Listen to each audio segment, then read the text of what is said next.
We love the myth of the visionary founder sketching a billion-dollar empire on a napkin. But the data tells a different story. Over 40% of prospective entrepreneurs never actually launch. They remain frozen at the edge of the first filter, the psychological trap. Psychologists frame this through the appraisal theory of emotions. Fear of failure functions as an intense, real-time cognitive assessment of a threat. Aspiring founders scan their environment and perceive the startup process as an immediate danger to their livelihood, rather than a simple challenge to overcome. This barrier impacts founders differently across demographics. Research shows female students and early-stage entrepreneurs exhibit a demonstrably higher fear of failure, specifically when internally assessing their personal ability to manage a company and whether the market will accept their core idea. There is a specific mechanism that neutralizes this threat response. Look at this moderation model mapping the startup process. The arrow representing access to financial resources drops straight down, intercepting the link between the fear of failure and actual entrepreneurial behavior. Funding acts as a psychological buffer, providing the safety net required to translate an intention into an action.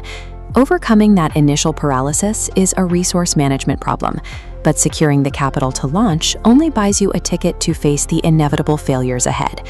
Early failure is a nearly universal prerequisite for survival.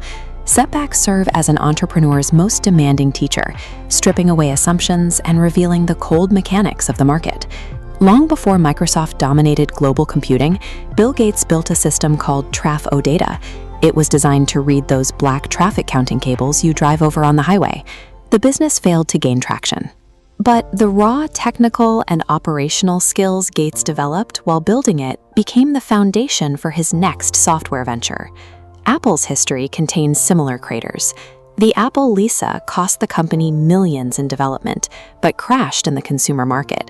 These costly production missteps eventually led to Steve Jobs being ousted from the company he helped found in the mid-1980s. During Amazon's early expansion, Jeff Bezos insisted the company buy and warehouse millions of dollars in toys ahead of the holiday season. The demand didn't match his projections. Amazon was left with $50 million in unsold inventory and had to give most of it away because they simply ran out of warehouse space. Researchers call the byproduct of these disasters entrepreneurial learning.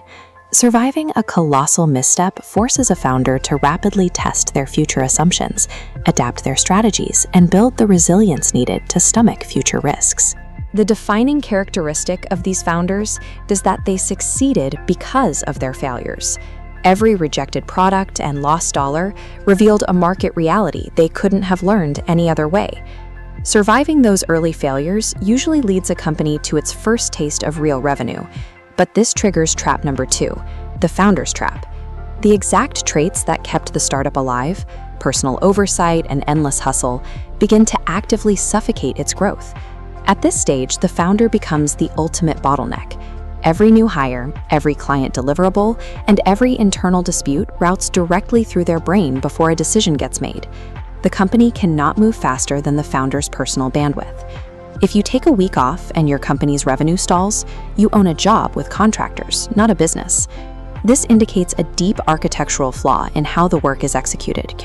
The management theorist W. Edwards Deming noted that 94% of problems in business are systems-driven, and only 6% are people-driven. If you put a highly skilled employee into a broken, undocumented system, the broken system wins every single time. Escaping this trap requires a complete identity shift. The founder must stop acting as the primary doer of tasks and become the architect of documented processes. Documenting a repeatable process creates a business system. It ensures a predictable result without the founder's presence, regardless of which individual executes the steps. To actually step back from daily operations without watching your revenue collapse, a service business needs to build 4 core systems. First is the client delivery system, detailing the exact workflows and quality checkpoints from signed contract to final handoff.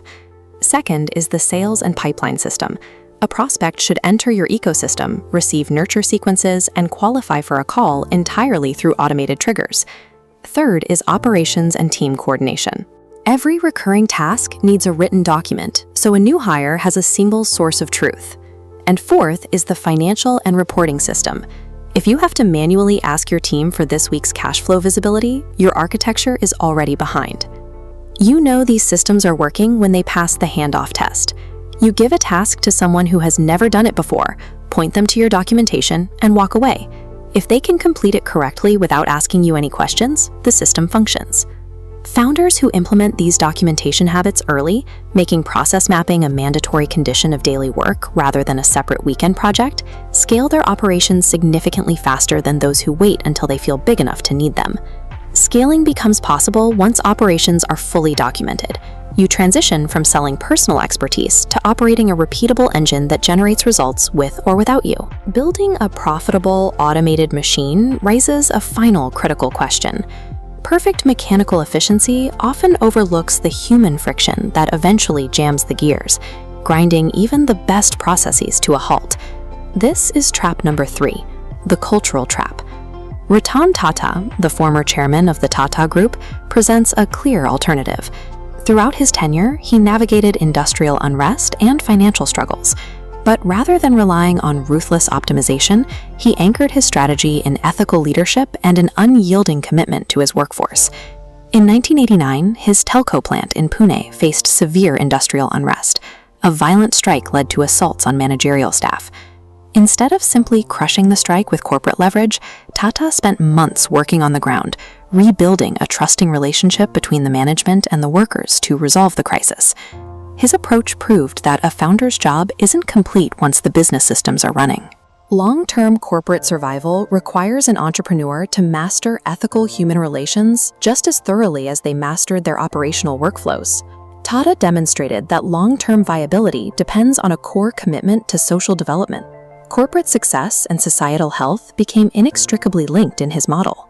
Look at the structural mechanic behind this legacy. 63% of Tata Sons is owned directly by philanthropic trusts. The dividends flow straight into these trusts, systematically funding rural infrastructure, nutrition, and clean water.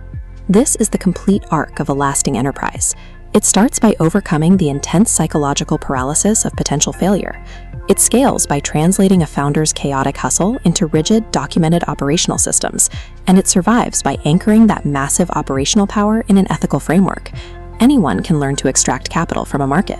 But an entrepreneur's final success is measured by the legacy that machine leaves behind, not just the money it makes.